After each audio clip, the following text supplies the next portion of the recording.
Chapter 4.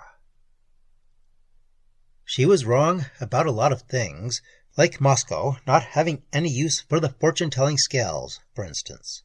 He lied when he told Torelli the machine was useless. I found that out later the same afternoon when Mosko cornered me upstairs in the bar.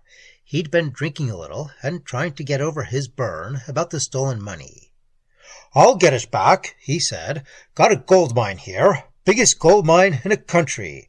Only nobody know it yet but you and me." He laughed, and the bottles rattled behind the bar. "If that dumb guy only could figure it, he'd go crazy." "Something worked up for the fortune-telling," I needled. "Sure. Look now, I get rich customers in here, plenty of 'em. Lay lots of dough on a line downstairs. Gamblers, plungers, superstitious. You see 'em come in, rattling Lucky Charms and rabbit foots and four-leaf clovers, playing numbers like 7 and 13 on hunches. What do you think? Wouldn't they pay plenty for a chance to know what's going to happen to them tomorrow or next year? Why, it's a natural, that's what. I can charge plenty to give 'em a fortune from the scales. Tell you what, I'm going to have a whole new setup just for this deal. Tomorrow we build a new special room way in back. I got a pitch figured out, how to work it. We'll set the scales up tomorrow, lock the door of the new room, and then we'll really operate." I listened and nodded, thinking about how there wasn't going to be any tomorrow, just tonight. I did my part. I kept pouring the drinks into Mosko, and after supper he had me drive him into town. There wasn't any play on the wheels on Monday, and Mosko usually hit town on his night off to relax. His idea of relaxation was a little poker game with the boys from City Hall, and tonight I was hot to join him.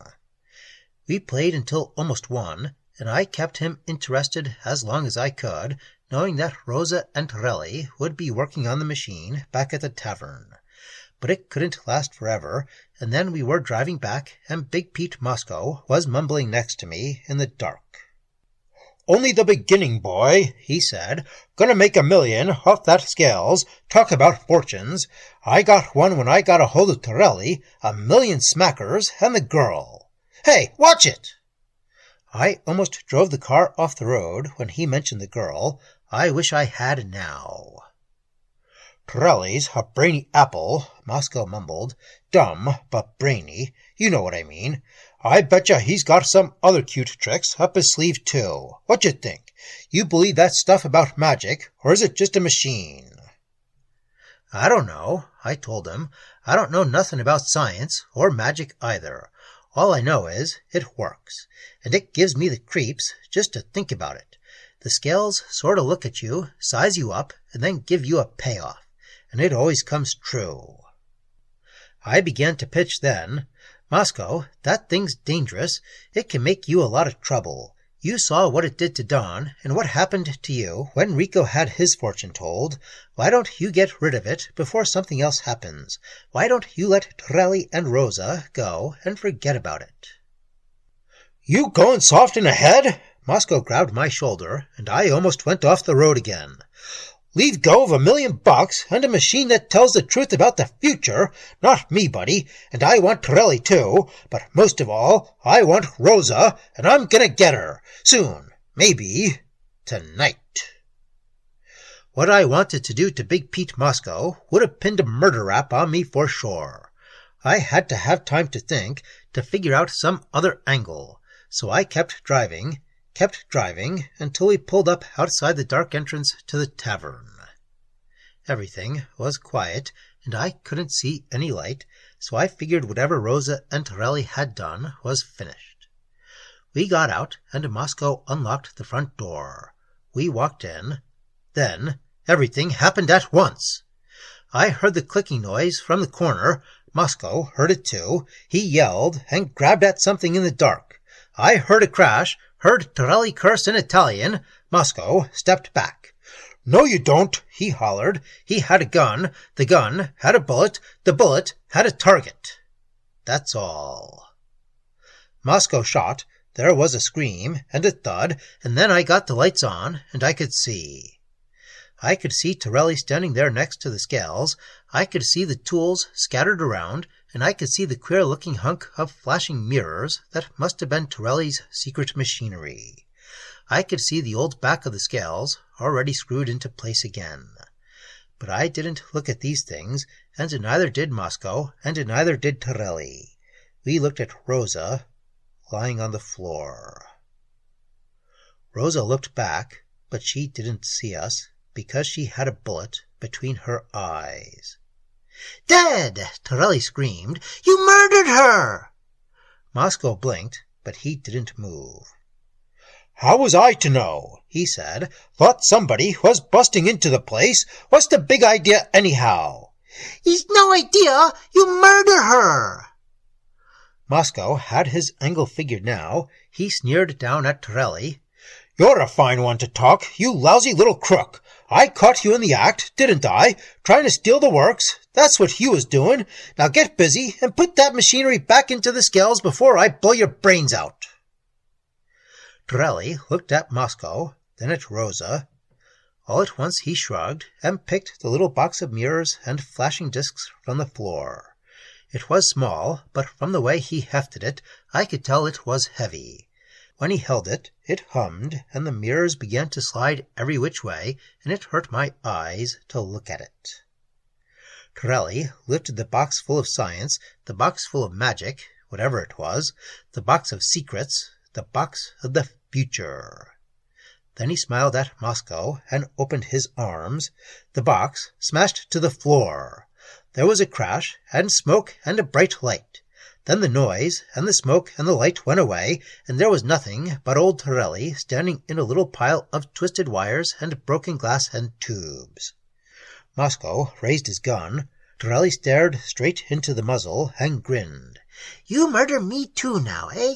Go ahead, Mr. Mosko. Rosa dead, the fortune-telling machine dead too, and I do not wish to stay alive either. Part of me dies with Rosa, and the rest was machine." "Machine?" I whispered under my breath, but he heard me. "Yes, part of me went to make machine, what you call the soul." Mosko tightened his finger on the trigger. "Never mind that, you crummy little rat. You can't scare me with none of that phony talk about magic." "I don't scare you. You are too stupid to understand. But before I die, I tell you one thing more. I tell your fortune, and your fortune is death. You die too, Mr. Mosko. You die too." Like a flash, Torelli stooped and grabbed the wrench from the tools at his feet. He lifted it and swung, and then Mosko let him have it. 3 slugs in a row. Torelli toppled over next to Rosa. I stepped forward. I don't know what I'd have done next. Jumped Mosko, tried to kill him with his own gun. I was in a daze. Mosko turned around and barked. "Quit staring," he said. "Help me clean up this mess and get rid of them fast. Or do you want to get tied in as an accessory for murder?" That word, murder, it stopped me cold. Mosko was right. I'd be in on the deal if they found the bodies. Rosa was dead. Torelli was dead. The scales and their secret was gone. So I helped Mosko. I helped him clean up, and I helped him load the bodies into the car. He didn't ask me to go along with him on the trip, and that was good, because it gave me a chance, after he'd gone, to go to the phone and ring up the sheriff. And it gave me a chance to tell the sheriff and the 2 deputies the whole story when they came out to the tavern early in the morning. It gave me a chance to see Big Pete Mosko's face when he walked in and found us waiting for him there. They collared him and accused him, and he denied everything. He must have hid the bodies in a good safe place to pull a front act like that, but he never cracked. He denied everything, my story, the murders, the works. "Look at him," he told the sheriff, pointing at me. "He's shaking like a leaf, out of his head. Everybody knows he's punchy. Why, the guy's off his rocker, spilling a yarn like that. Magic scales that tell your fortune. Ever hear of such a thing? Why, that alone ought to show you the guy's slug nutty." Funny thing is, I could see him getting to them. The sheriff and his buddies began to give me a look out of the corner of their eyes. "First of all," said Mosko, "there never was no such person as Torelli, and he never had a daughter. Look around, see if you can find anything that looks like we had a fight in here, let alone a double murder. All you'll see is the scales here. The rest this guy made up out of his cracked head." "About those scales," the sheriff began. Mosko walked over and put his hand on the side of the big glass dial on top of the scales, bold as you please. "Yeah, what about the scales?" he asked. "Look 'em over, just ordinary scales. See for yourself. Drop a penny, out comes a fortune. Regular stuff. Wait, I'll show you." We all looked at Mosko as he climbed up the scales and fumbled in his pocket for a penny. I saw the deputies edge closer to me, just waiting for the payoff. And I gulped, because I knew the magic was gone. Torelli had put the regular works back into the scales, and it was just an ordinary weighing machine now. Honest weight, no springs. Mosko would dial a fortune, and one of the regular printed cards would come out. We'd hidden the bodies, cleaned up Torelli's room, removed his clothes, the tools, everything. No evidence left, and nobody would talk except me. And who would believe me, with my crazy guff about a magic scales that told the real future? They'd lock me up in the nut house, fast, when Mosko got off the scales with his fortune told for a penny. I heard the click when the penny dropped. The dial behind the glass went up to 297 pounds. Big fat Mosko turned and grinned at all of us. "You see," he said. Then it happened.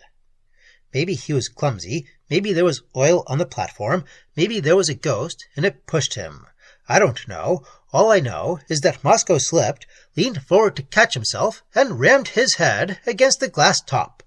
He gurgled once and went down, with a 2-foot razor of glass ripping across his throat. As he fell, he tried to smile, and one pudgy hand fumbled at the side of the scales, grabbing out the printed slip that told Big Pete Mosko's fortune.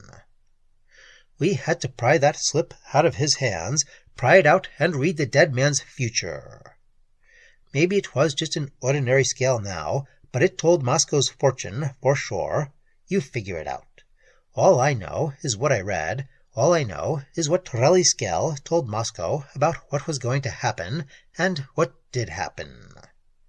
The big white scale stood grinning down on the dead man, and for a minute the cracked and splintered glass sort of fell into a pattern, and I had the craziest feeling that I could see Torelli's face. He was grinning, the scale was grinning, but we didn't grin. We just pried the little printed slip out of Big Pete Mosko's hand and read his future written there. It was just a single sentence, but it said all there was to be said. You are going on a long journey.